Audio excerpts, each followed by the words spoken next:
Hello everyone and welcome back to the channel. आप सबका channel पर बहुत बहुत स्वागत है। मित्रों, चैनल को सब्सक्राइब जरूर करिए, वीडियोस को लाइक करिए एंड शेयर जरूर करिए। तो हम लोगों ने पढ़ाई शुरू की थी हमारे engagement and quality control standards की। ये आपको CA intermediate, CA final and आपके प्रोफेशनल लाइफ में हर जगह पर engagement and quality control standards का एप्लीकेशन आपके लिए रहने वाला है। अगर आप स्टूडेंट हो तो एग्जाम क्लियर करने में मदद करने वाला है, और अगर आप एक प्रोफेशनल हो तो आपको आपके ऑडिटिंग प्रोफेशन में ये engagement and quality control standards बहुत ज़्यादा रिलेवेंट होते हैं। तो इसीलिए इन सारी रिक्वायरमेंट्स को ध्यान में रखते हुए हम लोगों ने एक प्रोफेशनल बैच शुरू की है, जहां पर हम इन टोटलिटी कंप्लीट डिटेल में engagement and quality control standards को डिस्कस करते हैं।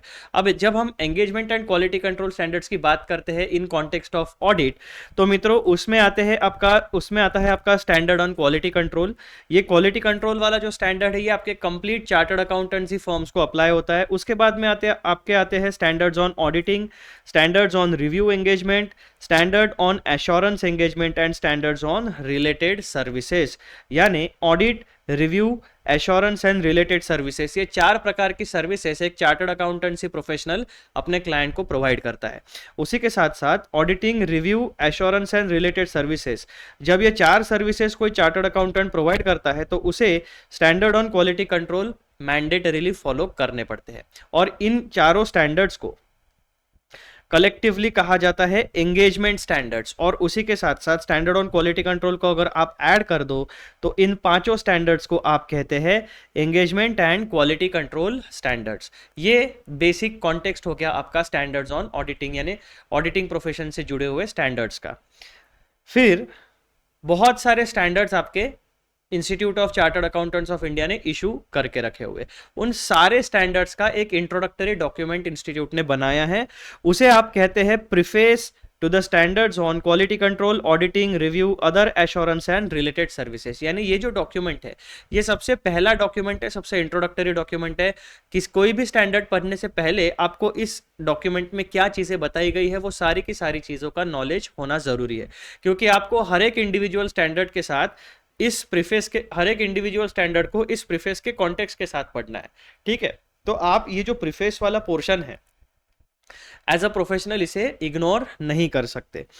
तो इसीलिए हम लोगों ने प्रीफेस टू द स्टैंडर्ड से हमारी पढ़ाई शुरू की है। अब इसमें हमारे बहुत सारे वीडियोस आपके लिए अवेलेबल हो चुके हैं। करंट वीडियो में हम लोग क्या डिस्कस करने वाले हैं मैं आपको वो बता देता हूं। आज जो हम वीडियो डिस्कस करने वाले हैं उसमें हम प्रीफेस टू द स्टैंडर्ड्स में गाइडेंस नोट्स के बारे में, यानी जो ऑडिटिंग या अकाउंटिंग से रिलेटेड जो भी गाइडेंस नोट्स होंगी उनसे रिलेटेड क्या हमें एज अ प्रोफेशनल ध्यान में रखना चाहिए, वो सारी बातें हम लोग देखेंगे। तो गाइडेंस नोट से रिलेटेड आपको जो भी डेटा मिलेगा प्रीफेस टू द स्टैंडर्ड्स में वो आपको मिलेगा पैराग्राफ नंबर 11 में, जिसका टाइटल है गाइडेंस नोट्स। इसमें आप लोगों को एक इंट्रोडक्टरी पैराग्राफ, यानी यहाँ पे जो ये पॉइंट्स आप देख रहे हो दीज आर द पॉइंट्स जब हम लोग एक बेयर टेक्स्ट को पढ़ेंगे उसके बाद जो एनालिसिस करेंगे तो इतने सारे की पॉइंट्स आपको उस पैराग्राफ से मिलने वाले हैं। पहला इंट्रोडक्शन हम पढ़ेंगे, यानी गाइडेंस नोट से रिलेटेड थोड़ा सा एक introduction in context of auditing. Then purpose of guidance note, ये गाइडेंस नोट इशू क्यों किए जाते हैं, applicability and consideration of guidance notes. फिर when can a professional accountant deviate from a guidance note, then importance of documentation and इस पूरे के पूरे डिस्कशन का कंक्लूजन, यानी पूरे के पूरे पैराग्राफ नंबर 11 का कंक्लूजन। तो इतने सारे पॉइंट्स हमें पैराग्राफ 11 में पढ़ने हैं। अब मैं एज यूजुअल हमेशा की तरह आपको लेके चलता हूं हमारे ओरिजिनल डॉक्यूमेंट में। यह है मित्रों आपका ओरिजिनल डॉक्यूमेंट जो हमारे प्यारे प्यारे न्यारे न्यारे इंस्टीट्यूट ने इशू किया है। टाइटल आप देख सकते हो, preface to the standards on quality control, auditing, review, other assurance and related services. कुल मिलाकर कितने स्टैंडर्ड्स हो गए, क्वालिटी वाला 1, ऑडिटिंग वाला 2, रिव्यू 3, एश्योरेंस 4, रिलेटेड सर्विसेज 5। कुल मिलाकर 5 कैटेगरी ऑफ स्टैंडर्ड्स हैं। ठीक है दोस्तों, तो इतनी बातें आपको पता चल गई। अब जब हम कंटेंट्स यानी इंडेक्स देखते हैं इस इंट्रोडक्टरी डॉक्यूमेंट का तो हमें बहुत सारे टॉपिक्स यहाँ पर मिलते हैं। अब हमारे ट्रैकिंग के लिए हम एक और चीज़ कर लेते हैं। हमारे कितने पैराग्राफ्स हो गए, हमारा इंट्रोडक्शन पढ़ के हो गया, सेकंड पैराग्राफ 3-4 हो गया, standards on auditing, quality control, other standards, general clarifications, professional judgement, authority. तो इतना सारा हमारा पढ़ के हो चुका है। इन सारे टॉपिक्स के डिटेल डिस्कशन वीडियो मेरे इसी चैनल के ऊपर आपको अवेलेबल हो चुके हैं। आप प्रॉपरली जाकर प्लेलिस्ट सेक्शन में engagement and quality control standards the professional batch की प्लेलिस्ट वहां पर ढूंढ के प्रॉपरली वीडियो देख सकते हो। और ये वीडियोस हम इस तरीके से बनाते हैं कि आपका मई या नवंबर अटेम्प्ट अगर हो जाता है फिर भी ये वीडियोस आपको एप्लीकेबल रहेंगे, क्योंकि ये हम प्रोफेशनल बैच यानी पूरा का पूरा realistic view complete detail discussion करने वाले। आपका मई या नवंबर को स्पेसिफिक डिस्कशन इस बैच में नहीं है, कंप्लीट सिलेबस का डिस्कशन है। यानी ये वीडियोस आपको 2 महीने के बाद, 4 महीने के बाद, 5 महीने के बाद, जब तक इन वीडियोस में या इस स्पेसिफिक कंटेंट में जब तक इंस्टीट्यूट अमेंडमेंट नहीं लाता है तब तक आपको ये सारे videos as it is applicable रहने वाले। ठीक है दोस्तों, तो इस वीडियो में हम लोग डिस्कस करने वाले हैं गाइडेंस नोट यानी पैराग्राफ नंबर 11। तो मैं आपको लेके चलता हूं पैराग्राफ नंबर 11 में, यानी पैराग्राफ नंबर 11 में। आ जाओ जी मेरे दोस्तों, ये देखो गाइडेंस नोट, ये है आपका पैराग्राफ नंबर 11। यहाँ से यहाँ तक शुरुआत होती है और इतना यानी 10, 12, 15 लाइन का आपका पैराग्राफ है। तो हम क्या करेंगे, ओरिजिनल टेक्स्ट मैंने एज इट इज आपके लिए कॉपी करके मेरे नोट्स में ऑलरेडी मैंने प्रोवाइड कर दी है, तो हम वहीं से पढ़ेंगे। मैं बस आपको ओरिजिनल डॉक्यूमेंट में किस तरीके का प्रेजेंटेशन होता है वो दिखाने के लिए आपको ओरिजिनल डॉक्यूमेंट मैंने शो कर दिया है स्क्रीन के ऊपर। अब हम चलते हैं हमारे प्यारे नोट्स में। आ जाओ जी, पैराग्राफ नंबर 11, उसके की पॉइंट्स मैंने आपको पहले ही बता दिए गाइडेंस नोट्स वाले। अब मैं आपको लेके चलता हूं हमारे डिटेल्ड नोट्स में। चलो पहुंच गए हम लोग डिटेल्ड नोट्स में। अब हम क्या करेंगे, सबसे पहले पैराग्राफ नंबर 11 जो है हमारा, उसका पूरा जो टेक्स्ट है वो अच्छे से पढ़ेंगे शांति से, ताकि वो हमें समझ में आ जाए और फिर इंटरप्रिटेशन करने में हमें आसानी हो। गाइडेंस नोट्स दो रिकमेंडेटरी इन नेचर, यहां पे पहले ही सेंटेंस में उन्होंने बता दिया, जो गाइडेंस नोट होते हैं यानी कुछ डॉक्यूमेंटेड पॉइंट्स होंगे, कुछ नोट्स होंगे, कुछ इंस्ट्रक्शंस होंगे, वो एक सीए प्रोफेशनल यानी एक चार्टर्ड अकाउंटेंसी प्रोफेशनल के लिए गाइडेंस का काम करते हैं। अब ये जो गाइडेंस नोट्स है जिसमें स्टडी मटेरियल होगा, आपका इंस्ट्रक्शंस होंगे, इंटरप्रिटेशंस होंगे, गाइडेंस होगा, ये गाइडेंस नोट का नेचर कैसा है, रिकमेंडेटरी है। यानी आपके चार्टर्ड अकाउंटेंसी में आपको आईसीएआर रेकमेंड करता है कि आप गाइडेंस नोट में दिए गए स्टडी मटेरियल के हिसाब से अपने प्रैक्टिस को कंडक्ट करिए। यहां पर रिकमेंडेटरी वर्ड इंपॉर्टेंट है, यानी गाइडेंस नोट का जो नेचर है वो मैंडेटरी नहीं है, वो कंपलसरी नहीं है, वो रिकमेंडेटरी है। आईसीएआर ये कहता है कि एंगेजमेंट एंड क्वालिटी कंट्रोल के साथ साथ अगर आप गाइडेंस नोट का भी यूज करोगे अपने प्रैक्टिस में तो आप फायदे में रहोगे एज अ प्रोफेशनल। ठीक है दोस्तों, तो ये रिकमेंडेटरी नेचर के होते हैं, ये मैंडेटरी या कंपलसरी नेचर के नहीं होते। गाइडेंस नोट्स दो recommendatory in nature are issued to assist professional accountants in implementing the engagement standards and the standards on quality control issued under the authority of the Council of ICAI। तो यहाँ पर हमें सबसे important बात पता चल गई। गाइडेंस नोट क्या होते हैं, रिकमेंडेटरी नेचर के होते हैं। ये हमारा प्यारा प्यारा ICAI इशू करता है ताकि मेरे और आपके जैसे जो प्रोफेशनल अकाउंटेंट्स हैं, जो चार्टर्ड अकाउंटेंसी की फील्ड में काम करते हैं, उनको engagement and quality control standards के इंप्लीमेंटेशन में मदद कर सके। ठीक है दोस्तों, तो आपको यहां पर नेचर पता चल गया। गाइडेंस नोट का नेचर रिकमेंडेटरी होता है। किसके लिए इशू की जाती है गाइडेंस नोट, प्रोफेशनल अकाउंटेंट्स के लिए इशू की जाती है। पर्पस क्या होता है गाइडेंस नोट का, उनको इंप्लीमेंटेशन में मदद करती है, यानी हमारे जैसे प्रोफेशनल अकाउंटेंट्स को ये जो गाइडेंस नोट होती है ये इंप्लीमेंटेशन में मदद करती है। अब इंप्लीमेंटेशन किन बातों का, तो इंप्लीमेंटेशन मतलब engagement and quality control standards का implementation. Engagement and quality control standards ये वाला जो पोर्शन है ये हमें कंपलसरी होता है, यानी मैंडेटरीली हमें फॉलो करना होता है। तो इन engagement and quality control standards को हमें अपने प्रैक्टिस में किस तरीके से इंप्लीमेंट करना है उसका गाइडेंस हमें रिकमेंडेटरी फॉर्म में गाइडेंस नोट में आईसीएआई प्रोवाइड करता है, यानी एक्स्ट्रा स्टडी मटेरियल होता है वो हमारे लिए। Guidance notes are also issued to provide guidance on other generic or industry specific audit issues not necessarily arising out of a standard। यानी ऐसा जरूरी नहीं है कि केवल और केवल engagement and quality control standards में कुछ इशू अगर निर्माण होते हैं तो उनसे रिलेटेड गाइडेंस ही इसमें होगा, नहीं। गाइडेंस नोट में आपके लिए जेनेरिक यानी जनरल इशू या फिर इंडस्ट्री स्पेसिफिक ऑडिट इश्यूज के बारे में भी गाइडेंस आपके लिए प्रोवाइड किया जा सकता है। ये दोनों बातें आपको ध्यान में रखनी है, ठीक है। गाइडेंस नोट में engagement and quality control standard से रिलेटेड गाइडेंस भी आपके लिए होगा। उसके बाद में अदर जेनेरिक और इंडस्ट्री स्पेसिफिक ऑडिट इश्यूज के बारे में भी आपको गाइडेंस मिलेगा। जो इश्यूज यहां पर कवर नहीं होते हैं उन्हें हम कहते हैं अदर जेनेरिक इशू या फिर इंडस्ट्री स्पेसिफिक इश्यूज। तो 3 एस्पेक्ट्स में गाइडेंस नोट आपको मदद करता है।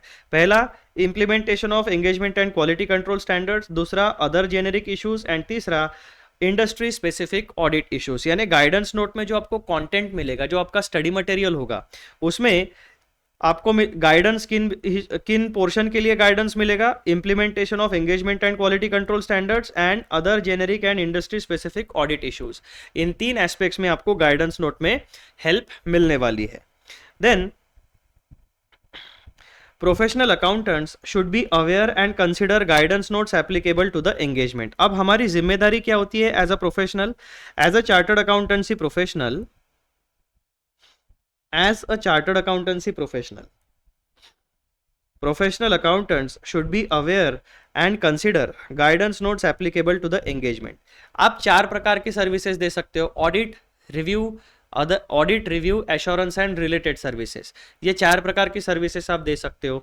तो आप एज अ चार्टर्ड अकाउंटेंट कोई भी सर्विस जब प्रोवाइड करते हो तो उन सर्विस से रिलेटेड अगर कोई गाइडेंस नोट ICAI ने इशू करके रखी है तो आपकी जिम्मेदारी क्या है, एज अ प्रोफेशनल अकाउंटेंट आपको उस गाइडेंस नोट के बारे में नॉलेज होना चाहिए, आपको उस गाइडेंस नोट के बारे में स्टडी करना चाहिए। A professional accountant who does not consider and apply guidance included in the relevant guidance note should take reasonable and adequate care in performing alternate procedures adopted by him to deal with the objectives and basic principles set out in guidance note। In such situations, a professional accountant should also document the rationale in performing alternate audit procedures। अब हमें पहले ही line में क्या पता चला था, guidance note जो है वो रिकमेंडेटरी नेचर के होते हैं, यानी कंपल्सरीली उन्हें फॉलो नहीं करना होता है। लेकिन हमें यह भी पता चल गया कि गाइडेंस नोट में कौन से स्टडी मटेरियल हो सकता है, guidance for implementation of engagement and quality control standards, generic issues and industry specific issues. इतना सारा स्टडी मटेरियल हमें गाइडेंस नोट में मिल सकता है। एज अ प्रोफेशनल अकाउंटेंट हमारी ये जिम्मेदारी बनती है कि हमारे सर्विसेज में जितने भी गाइडेंस नोट इशू किए जो हमारे काम से रिलेटेड है उतने हमें पता होनी चाहिए। अगर हम उन चीज़ों से अवेयर नहीं हैं या अगर हम उन गाइडेंस नोट को अपने प्रैक्टिकल सर्विस में अपने प्रैक्टिस के दौरान इंप्लीमेंट नहीं करते या उनको फॉलो नहीं करते तो कोई बात नहीं। क्यों? क्योंकि गाइडेंस नोट रिकमेंडेटरी नेचर की होती है, मैंडेटरी नेचर की नहीं होते। तो हमारे पास ऑप्शन होता है, आइदर आप गाइडेंस नोट में दिए गए तरीकों से काम करो या फिर आप अपने ऑल्टरनेटिव ऑडिट प्रोसीजर के हिसाब से काम करो। ठीक है, कहां पे गया दोस्तों ऑल्टरनेटिव ऑडिट प्रोसीजर्स? आप ऑल्टरनेटिव ऑडिट प्रोसीजर भी परफॉर्म कर सकते हो, लेकिन ऑल्टरनेटिव ऑडिट प्रोसीजर आप परफॉर्म करोगे इसका मतलब क्या हुआ कि आप लोगों ने डेविएट किया from the guidance notes issued by the ICAI। अब आपने ऑल्टरनेटिव ऑडिट प्रोसीजर क्यों फॉलो किया तो उसका आपको रीजनिंग बताना पड़ेगा, उसका आपको रैशनल बताना पड़ेगा। ठीक है, आपको डॉक्यूमेंट करना पड़ेगा आपने कौन से ऑल्टरनेटिव प्रोसीजर्स को इंप्लीमेंट किया है और उसके पीछे का रैशनल आपको बताना पड़ेगा, यानी उस ऑल्टरनेटिव ऑडिट प्रोसीजर को आपको जस्टिफाई करना पड़ेगा। तो इतनी बातें हमें preface to the engagement and quality control standards में गाइडेंस नोट से रिलेटेड पता चलती है। ठीक है, अब हम इनका डिटेल में स्टडी करते हैं। तो ये जब हमने चीजें पढ़ी तो हमने इसका एक्सप्लेनेशन अरेंज कैसे किया है, तो हमने सबसे पहले एक छोटा सा इंट्रोडक्शन लिखा है रिगार्डिंग गाइडेंस नोट। उसके बाद में पर्पस ऑफ गाइडेंस नोट क्या है, applicability and consideration of guidance note, when can a professional accountant deviate from a guidance note, जैसा कि हमने यहाँ पर ऑल्टरनेटिव प्रोसीजर्स को देखा था। और उसके बाद इंपॉर्टेंस ऑफ डॉक्यूमेंटेशन, यानी आपको रैशनल डॉक्यूमेंट करना पड़ेगा। और फिर हमने पूरा का पूरा कंक्लूजन। तो जो हमारा पैराग्राफ है उस पैराग्राफ के की पॉइंट्स हमने प्रॉपरली ऑर्गेनाइज कर लिए। अब उन की पॉइंट्स को हम प्रॉपरली डिस्कस करते हैं डिटेल में, ताकि हम एज अ प्रोफेशनल अपने सर्विसेज को एनहांस कर सके, अपना नॉलेज बेस बढ़ा सके। तो सबसे पहले इंट्रोडक्शन देखो दोस्तों। Guidance notes are issued by the institute of chartered accountants of India to assist professional accountants in understanding and implementing of engagement standards and second standards on quality control. तो engagement standards में कौन से होते हैं? Standards on auditing, standards on review engagement, standards on assurance engagements and standards on related services. 4 प्रकार के standards को implement करने के लिए, अंडरस्टैंड करने के लिए एंड इंप्लीमेंट करने के लिए गाइडेंस नोट हमें मदद करती है। साथ साथ एसक्यूसी यानी स्टैंडर्ड्स ऑन क्वालिटी कंट्रोल को समझने के लिए एंड इंप्लीमेंट करने के लिए हमें गाइडेंस नोट मदद करती है। तो ये मित्रों जो हमारे गाइडेंस नोट होते हैं इनका पर्पस क्या होता है? अंडरस्टैंडिंग एंड इंप्लीमेंटिंग ये 4 स्टैंडर्ड्स और एसक्यूसी, इतनी बातें हमें बताते हैं गाइडेंस नोट्स। दूसरा point, although guidance notes are recommendatory in nature, they play a crucial role in helping a chartered accountant comply with standards and deal with practical audit related issues। इनका nature कैसा होता है? Recommendatory यानी mandatory नहीं होता, लेकिन एक chartered accountant को किस तरीके से मदद करती है guidance note? Comply with standards and deal with practical issues related, practical audit related issues. ठीक है, गाइडेंस नोट क्या होती है? रिकमेंडेटरी इन नेचर होती है और हमारे जैसे चार्टर्ड अकाउंटेंसी प्रोफेशनल्स को स्टैंडर्ड से कंप्लायंस ऑफ स्टैंडर्ड्स में मदद करती है और हमारे जो भी प्रैक्टिकल ऑडिट रिलेटेड इश्यूज होंगे उनको डील करने में मदद करती है। तीसरा पॉइंट, की features of guidance note. Guidance note में क्या क्या इंक्लूड होता है? They provide explanations and clarifications on engagement and quality control standards। तो गाइडेंस नोट में मित्रों हमें क्या मिलेगा? एक्सप्लेनेशंस मिलेंगे एंड क्लैरिफिकेशंस मिलेंगे। किनके बारे में? Engagement and quality control standards के बारे में। They address industry specific और general auditing issues not necessarily covered in a specific standard। तो अभी देखो, ये एकदम नॉर्मल कॉमन सेंस वाली बात है कि हर एक इशू को हम स्टैंडर्ड में एक्सप्लेन नहीं कर सकते। क्यों? क्योंकि फिर स्टैंडर्ड का वॉल्यूम बहुत बढ़ जाएगा और दुनिया में जितने सिनेरियोज है उन सारे सिनेरियोज को डॉक्यूमेंट करना is impractical, is not cost effective. ये 2-3 रीजंस होते हैं कि हम पूरी की पूरी दुनिया का नॉलेज डॉक्यूमेंट नहीं कर सकते। तो सिंपली हमें क्या पता होता है यहाँ पर? दे एड्रेस इंडस्ट्री स्पेसिफिक इश्यूज, यानी जो गाइडेंस नोट होते हैं हमारे वो इंडस्ट्री स्पेसिफिक या फिर जनरल ऑडिटिंग इश्यूज को कवर करते हैं जो स्पेसिफिकली कवर नहीं किए गए हैं किसी भी स्टैंडर्ड में। अगर स्टैंडर्ड में कवर किया गया तो उसके बारे में कोई गाइडेंस नोट निकालने का सवाल ही नहीं पैदा होता। फर्दर एक्सप्लेनेशन के लिए एक्सप्लेनेशन हो सकता है, लेकिन उस इशू को कवर स्टैंडर्ड में ही अगर डिटेल में कर लिया तो उसके लिए स्पेसिफिकली गाइडेंस नोट नहीं निकाली जाएगी। ठीक है, then they help in practical application of auditing principles and CAs should be aware and consider applicable guidance note in their engagement। तो मित्रों ये की फीचर्स हो गए आपके गाइडेंस नोट्स के। तो यहाँ पर हमने 3 बातें कवर की। अंडरस्टैंडिंग एंड इंप्लीमेंटिंग में मदद करता है, रिकमेंडेटरी होता है नेचर में, स्टैंडर्ड्स में कंप्लाई करने के लिए एंड प्रैक्टिकल ऑडिट इश्यूज को डील करने में मदद करता है। और उसके बाद हमने गाइडेंस नोट से रिलेटेड 4 की फीचर्स देखे।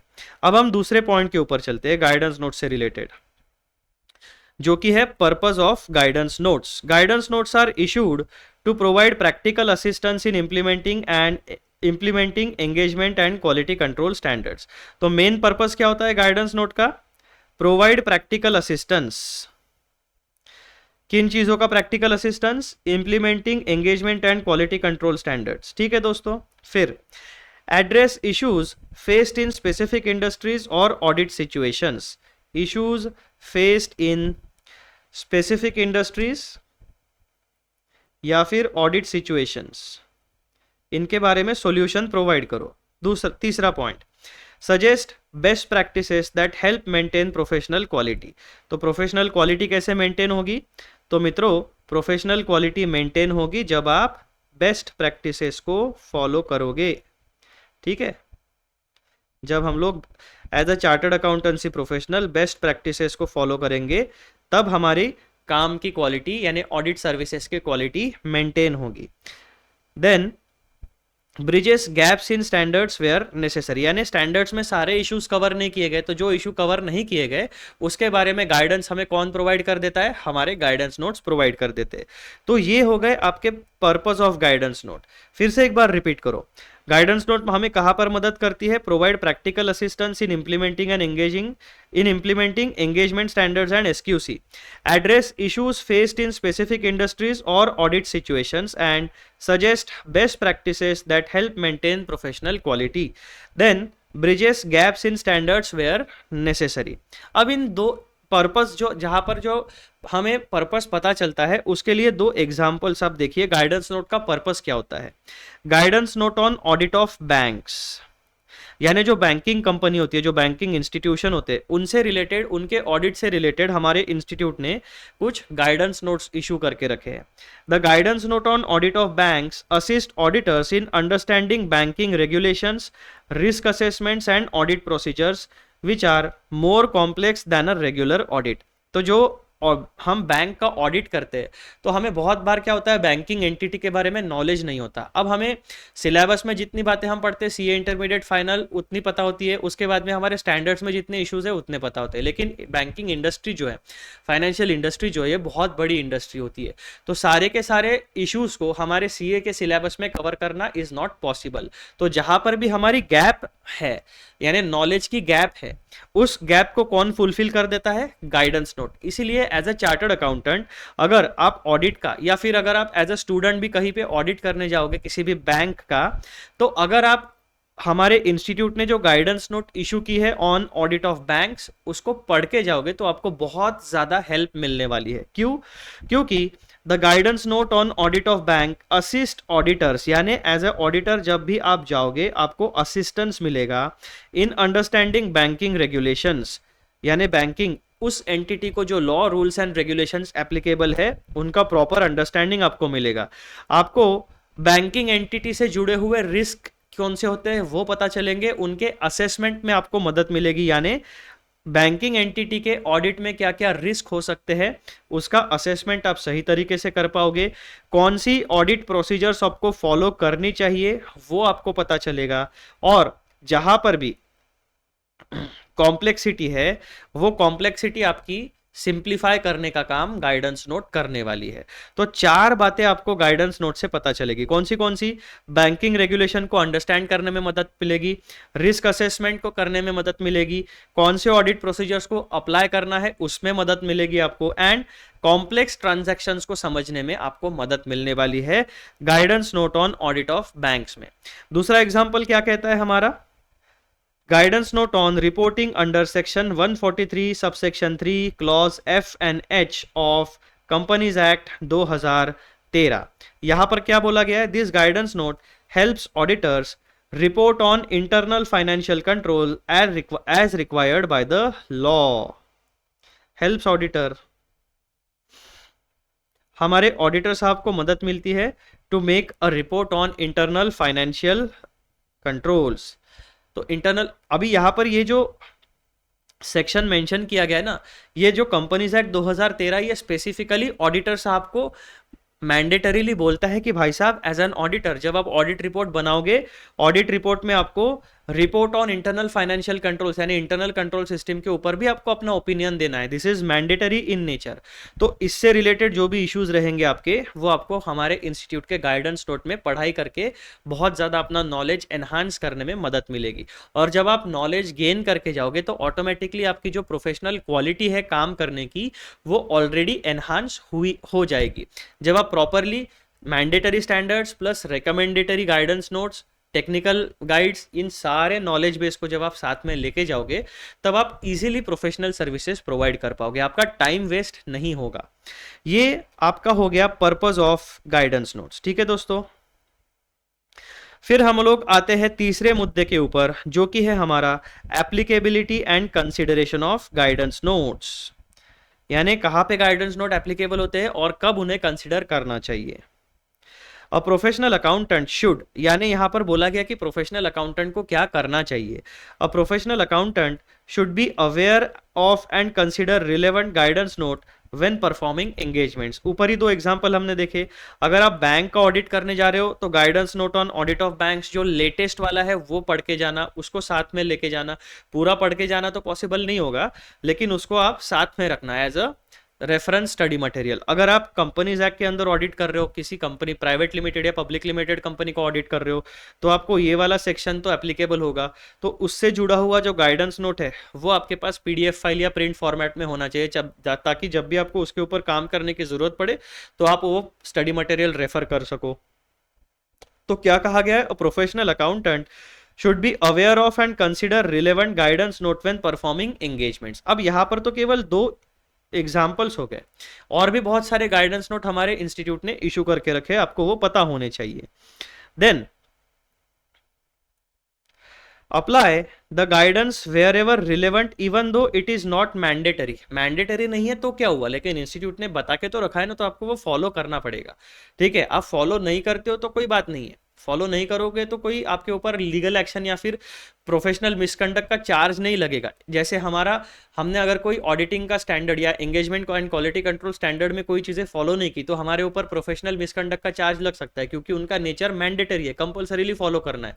लेकिन अगर आप गाइडेंस नोट को फॉलो नहीं करते हो तो आपके ऊपर कोई लीगल एक्शन नहीं होगा, लेकिन फिर भी आपको जस्टिफाई करना पड़ेगा। लेकिन इंस्टीट्यूट रिकमेंड करता है कि भाई साहब, हमने ऑलरेडी सारे एक्सपर्ट रिसोर्सेस यूज करके गाइडेंस नोट को प्रिपेयर किया है। क्यों प्रिपेयर किया है, ताकि हमारे जैसे जो प्रोफेशनल्स हैं उनको काम करने में आसानी हो। तो आप इतना बड़ा एक्सपर्टीज का रिसोर्स छोड़ के आप अपना दिमाग लगाओगे, उससे अच्छा आप हमने जो ऑलरेडी काम करके रखा हुआ है अगर वही आपके लिए एप्लीकेबल है तो उसी को यूज करो, ये उसका मतलब होता है। If choosing not to follow guidance note they should. अब देखो, आप अवेयर हो, यहां पर उन्होंने बोला कि भाई साहब हम ये रिकमेंड करते हैं कि गाइडेंस नोट को फॉलो करो, लेकिन अगर आप ये डिसाइड करते हो एज अ प्रोफेशनल अकाउंटेंट कि गाइडेंस नोट में बताई गई चीजों को फॉलो नहीं करना है, या फिर आपके केस में वो एप्लीकेबल नहीं है या इम्प्रैक्टिकल है, तो ऐसे केस में क्या करोगे आप, if choosing not to follow guidance note they should take reasonable care in adopting alternative approach. तो आपको सही अल्टरनेटिव ऑडिट प्रोसीजर को एडॉप्ट करना पड़ेगा। ये चीज आपके प्रोफेशनल जजमेंट के ऊपर डिपेंड करती है। Ensure the alternative procedure meets the objectives of guidance note। अब गाइडेंस नोट में जो रिकमेंडेशंस आपको दिए गए वो उन रिकमेंडेशंस का कुछ ऑब्जेक्टिव होता है, कुछ आउटकम होता है। तो यहां पर क्या कहना है, ऑल्टरनेटिव अप्रोच यानी alternative audit procedures of follow करो, हमें कोई प्रॉब्लम नहीं है, यानी इंस्टीट्यूट को कोई भी प्रॉब्लम नहीं है, लेकिन आपको ये इंश्योर करना पड़ेगा कि आप जो ऑल्टरनेटिव अप्रोच फॉलो करोगे उस ऑल्टरनेटिव अप्रोच को फॉलो करने के बाद भी जो ऑब्जेक्टिव्स गाइडेंस नोट में दिए गए हैं वो ऑब्जेक्टिव्स फुलफिल होने चाहिए। मेन मुद्दा क्या है, फुलफिलमेंट ऑफ ऑब्जेक्टिव्स। अब वो आप गाइडेंस नोट को फॉलो करके अचीव करो या फिर आप ऑल्टरनेटिव अप्रोच फॉलो करके अचीव करो, हमें कोई भी प्रॉब्लम नहीं है, ऐसा इंस्टीट्यूट का कहना है। लेकिन मेन मुद्दा क्या है, जो ऑब्जेक्टिव्स गाइडेंस नोट में बताए गए हैं वो फॉलो होने चाहिए। आप रास्ता कोई भी चुनो, इंस्टीट्यूट का रास्ता चुनो या अपना खुद का प्रोफेशनल जजमेंट के बेसिस के ऊपर वाला रास्ता चुनो, ऑब्जेक्टिव फुलफिल होने चाहिए। Then document the rationale for the alternative procedure. जब आप ऑल्टरनेटिव अप्रोच इंप्लीमेंट करोगे तो उसके पीछे का रीजन क्या है, उसके पीछे का रैशनल क्या है, लॉजिक क्या है, वो प्रॉपर डॉक्यूमेंटेशन आपको करना पड़ेगा। तो ये इतनी चीजें आपकी applicability and consideration of guidance note में आपको ध्यान में रखनी पड़ेगी। फिर हमारा चौथा मुद्दा आता है, when can a professional accountant deviate from a guidance note, यानी आप ऑल्टरनेटिव अप्रोच कब फॉलो कर सकते हो। गाइडेंस नोट में जो रिकमेंडेशन दिए हैं वो आप कब, उन रिकमेंडेशंस को आप कब फॉलो ना करके कोई और ऑल्टरनेटिव अप्रोच फॉलो कर सकते हो, यानी आप कब डेविएट कर सकते हो। तो उनका क्या कहना है, since guidance notes are recommendatory a professional accountant may choose not to apply the suggested guidance, however in such cases they must ensure that alternative procedures achieve the same objectives as outlined in the guidance note। Guidance note में का provide करने का मतलब क्या होता है कि हमारे ऑब्जेक्टिव्स होते हैं किसी भी प्रोसेस को या सर्विस को प्रोवाइड करने या किसी भी प्रोसेस को परफॉर्म करने के लिए। जैसे ऑडिट का ऑब्जेक्टिव क्या होता है, ओपिनियन प्रोवाइड करना है। रिलेटेड सर्विस का ऑब्जेक्टिव क्या होता है, जो भी म्यूचुअल एग्रीमेंट होगा सर्विस के बारे में वो सर्विस प्रोवाइड करना। तो गाइडेंस नोट में कुछ ना कुछ जो प्रोसीजर्स या रिकमेंडेशंस आपको दिए हैं उन प्रोसीजर्स या रिकमेंडेशंस को फॉलो करने के बाद सर्टन ऑब्जेक्टिव्स आप फुलफिल करने वाले हो, सर्टन ऑब्जेक्टिव्स आप अचीव करने वाले हो। तो यहां पर हमें क्या बताया गया है, ठीक है भाई साहब, आप ऑल्टरनेटिव प्रोसीजर्स को अडॉप्ट करो, हमें कोई प्रॉब्लम नहीं है, लेकिन आपको क्या करना है, गाइडेंस नोट में बताए गए ऑब्जेक्टिव्स को फुलफिल करना है while performing alternative procedures. Maintain proper documentation explaining why alternative approach was chosen, take reasonable and adequate care while performing the engagement. तो ये हो गया आपका डेविएट जब आप करोगे तो आपका रिस्पॉन्स क्या होगा, आपकी जिम्मेदारियां क्या होगी, वो यहाँ पर बताया गया है। एग्जाम्पल क्या है, ऑल्टरनेटिव प्रोसीजर इन बैंक ऑडिट, जैसे कि हमारा ये कंटिन्यूएशन में ही है, यहाँ पर हमने देखा था ना example, guidance note on bank audit of banks. तो यहाँ पर हमारे एग्जाम्पल में जब हम बैंक ऑडिट में कोई ऑल्टरनेटिव प्रोसीजर फॉलो करते हैं तब का सिनेरियो देखो। Guidance note suggest direct confirmation of bank balances. अगर गाइडेंस नोट में कहा गया कि किसी भी बैंकिंग एंटिटी के बैलेंस शीट में अगर कोई बैंक बैलेंस आपको दिखता है या फिर बैंक अकाउंट जो जहां पर भी कैश या बैंक बैलेंस होगा, तो डायरेक्ट कंफर्मेशन आपको करना है। A guidance note suggests direct confirmation of bank balances. However, if the bank does not provide direct confirmations, the auditor may verify reconciliation statements and review subsequent transactions instead. Then, in such cases, the auditor must document why an alternative approach was used and how it meets the objectives. तो यहाँ पर example क्या बोला गया है, आपका direct confirmation of bank balances का example दिया गया है। तो जब आपको ये कंफर्मेशन चाहिए होता है तो या तो आप गाइडेंस नोट में बताए गए प्रोसीजर्स या रिकमेंडेशंस को फॉलो करो या फिर ऑल्टरनेटिव अप्रोच को फॉलो करो। गाइडेंस नोट को फॉलो किया तो वेल एंड गुड, कोई प्रॉब्लम नहीं है, लेकिन ऑल्टरनेटिव अप्रोच को अगर आप फॉलो करते हो तो आपको ये चीजें ध्यान में रखनी है। फिर आता है हमारा पांचवा पॉइंट, इंपॉर्टेंस ऑफ डॉक्यूमेंटेशन। यानी जब भी हम गाइडेंस नोट को फॉलो करते हैं या ऑल्टरनेटिव प्रोसीजर को फॉलो करते हैं तब हमें डॉक्यूमेंटेशन करना जरूरी क्यों होता है। If an alternative procedure is used instead of guidance provided in guidance note, the professional accountant must, अब ये मैंडेटरी है, यहाँ पर मस्ट शब्द आया है ना, तो दिस इज मैंडेटरी। जहां पर भी शैल वर्ड आता है वो रिकमेंडेटरी नेचर का होता है इन context of guidance note. If an alternative procedure is used instead of guidance provided in the guidance note, the professional accountant must document the reasons for not following guidance note. भाई साहब, आपने institute ने issue की गई guidance note को follow क्यों नहीं किया, उसका प्रॉपर डॉक्यूमेंटेशन होना चाहिए, रीजन उसका डॉक्यूमेंट करो। Explain the alternative procedure perform, फिर आपने जो ऑल्टरनेटिव प्रोसीजर को परफॉर्म किया है उस कंप्लीट प्रोसीजर का हमें डिटेल्ड एक्सप्लेनेशन चाहिए, ठीक है दोस्तों। Then ensure the alternative approach achieves the intended objectives. इसका मतलब हमारे गाइडेंस नोट में जो ऑब्जेक्टिव्स दिए गए हैं उन ऑब्जेक्टिव्स को फुलफिल करोगे आप बाय अप्लाइंग ऑल्टरनेटिव प्रोसीजर्स, ये आपको एंश्योर करना पड़ेगा। देन यहाँ पर की पॉइंट आपको क्या ध्यान में रखना है, अ professional accountant can not ignore guidance note without justification. अगर आपके पास कोई लॉजिकल वैलिड जस्टिफिकेशन नहीं है तो फिर आप ऑल्टरनेटिव ऑडिट प्रोसीजर को फॉलो नहीं कर पाओगे, आपको गाइडेंस नोट में बताए गए रिकमेंडेशंस को ही फॉलो करना है। Any deviation must be backed by proper reasoning and documentation, this is a की पॉइंट। देन इस पूरे के पूरे पैराग्राफ नंबर जो 11 हमने पढ़ा रिलेटिंग टू गाइडेंस नोट, इस पूरे डिस्कशन का कंक्लूजन यानी समरी हम लोग अभी पढ़ते हैं। Conclusion, guidance notes provide practical support to CAs in applying engagement standards and standards on quality controls. Though not mandatory, professional accountants should consider and apply them where relevant.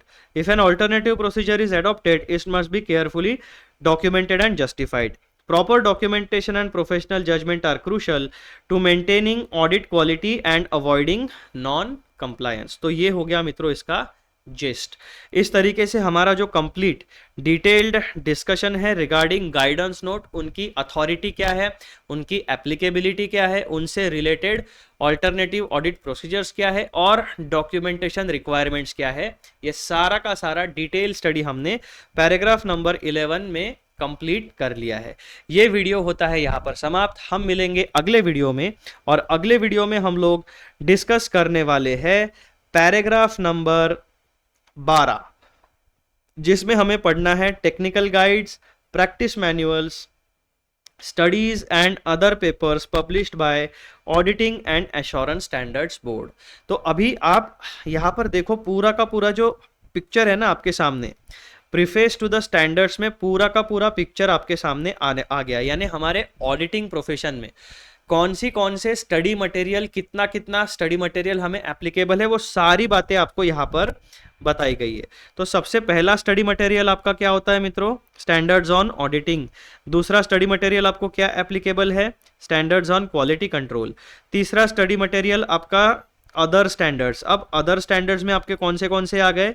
SAE यानी standards on assurance engagements, SRE यानी standards on related services, and कौन सा है भाई? Quality control review. Standards on review engagement, ठीक है, standards on related services यानी SRS। ये अदर स्टैंडर्ड्स में आपके आ गए। फिर देखो आपके ऑडिटिंग प्रोफेशंस में फिर स्टैंडर्ड्स ऑन क्वालिटी कंट्रोल से रिलेटेड या फिर स्टैंडर्ड से रिलेटेड जनरल क्लैरिफिकेशंस रहेंगे, चौथा स्टडी मटेरियल। फिर पांचवी बात आपको पता होनी चाहिए आपके प्रोफेशनल जजमेंट के बारे में। This is not a study material but professional judgement आपका पूरा का पूरा एकेडमिक बैकग्राउंड एंड एक्सपीरियंस के बेसिस के ऊपर बनता है। फिर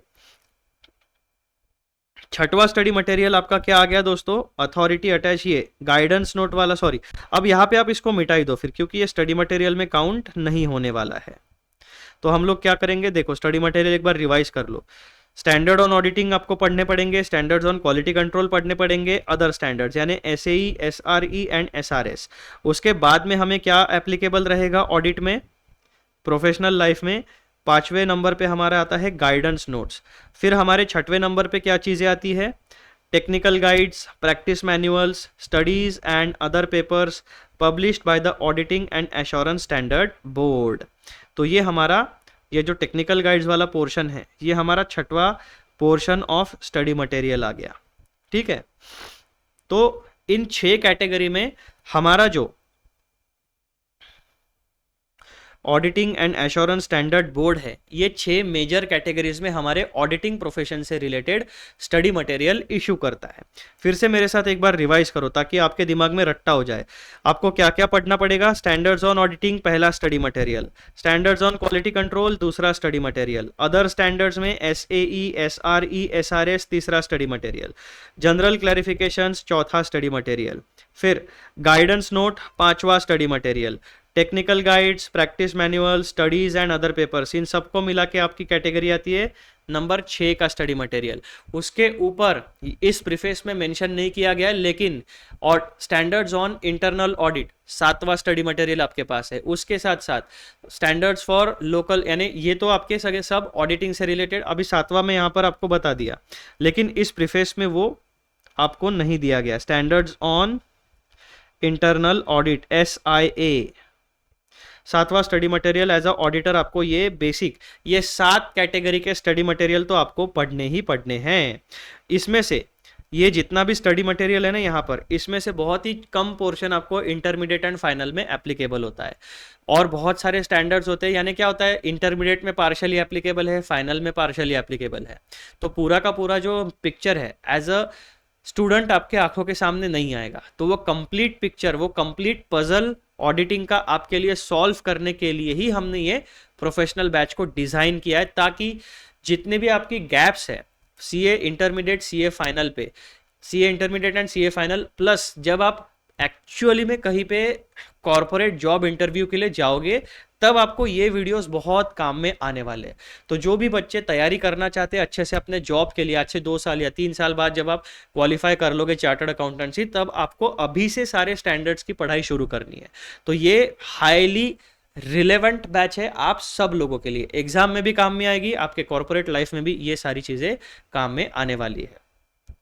क्योंकि देखो एग्जाम में तो आपको इंस्टीट्यूट का स्टडी मटेरियल पढ़ना है, लेकिन जब आप चार्टर्ड अकाउंटेंट बन जाते हो और इंस्टीट्यूट की मेंबरशिप लेते हो, तब आपको कंटिन्यूड प्रोफेशनल एजुकेशन करना पड़ता है। CPE आवर्स वो कंपलसरीली आपको अटेंड करने पड़ते हैं उतने आवर्स, और फर्दर अपना एजुकेशन कंटिन्यू करते रहना पड़ता है। लेटेस्ट अपडेट्स आपके लिए इंस्टीट्यूट बनाते रहता है, उन लेक्चर्स को आपको अटेंड करना है, उनका ट्रैकिंग होता है और वो फिर आपको उसका क्रेडिट मिलता है। तो ये सारी चीज़ें, अब ये यहाँ पर जो मेरा यूट्यूब चैनल है वो तो उतने बड़े लेवल का नहीं है, इंस्टीट्यूट मेरे चैनल को तो रिकॉग्नाइज नहीं करता है कंटिन्यूड प्रोफेशनल एजुकेशन के लिए, लेकिन यहाँ पर जब आप पढ़ाई करोगे तो आपका नॉलेज एनहांस डेफिनेटली होने वाला। उतनी तो गारंटी मैं आपको देता हूँ कि आपका नॉलेज बिल्कुल हाई क्वालिटी नॉलेज आपको मिलेगा, क्योंकि जो भी बातें हम करते हैं वो पूरा का पूरा इंस्टीट्यूट के स्टडी मटेरियल को बेस बना के करते हैं, उनका इंटरप्रिटेशन बना के करते हैं। तो यहाँ पर मित्रों हमारा जो कंप्लीट डिस्कशन है प्रीफेस का, वो इस वीडियो से रिलेटेड डिस्कशन हमारा समाप्त होता है। अगले वीडियो में जो है हम लोग पैराग्राफ नंबर 12 डिस्कस करने वाले हैं, ठीक है। और यहाँ पर पैराग्राफ 12 डिस्कस होने के बाद हमारा जो मेन जो कोर स्टडी मटेरियल होता है वो समाप्त हो जाएगा। फिर आप आगे देखोगे टॉपिक नंबर 1, 2 और 3, ये 3 टॉपिक्स आपको एक्स्ट्रा यानी सप्लीमेंट्री स्टडी मटेरियल के इंफॉर्मेशनल पर्पस के लिए यहाँ पर दिए हैं। उनको कोई स्पेसिफिक पैराग्राफ अलॉट नहीं किया गया है। That means this material is other explanatory and application material. तो आपको इस तरीके से उसे इंफॉर्मेशनल पर्पसेस के लिए ट्रीट करना है। आपका जो कोर मटेरियल है वो पैराग्राफ नंबर 1 से लेकर 12 तक है। तो ये आपका पूरा का पूरा स्ट्रक्चर हो गया preface to the standards on engagement and quality control. चलो मिलते हैं अगले वीडियो में, तब तक के लिए bye bye and take care. और पढ़ाई करते रहिए, जल्दी से जल्दी एग्जाम क्रैक करना है, ये ऑब्जेक्टिव, ये मोटिव, ये इंस्पिरेशन लेके चलिए, फिर अपने आप आपका मन जो है पढ़ाई में डेफिनेटली लगेगा। जाने से पहले चैनल को सब्सक्राइब जरूर करिए, सारे बेल नोटिफिकेशंस ऑन जरूर रखिए, वीडियोस को लाइक करिए एंड शेयर जरूर करिए।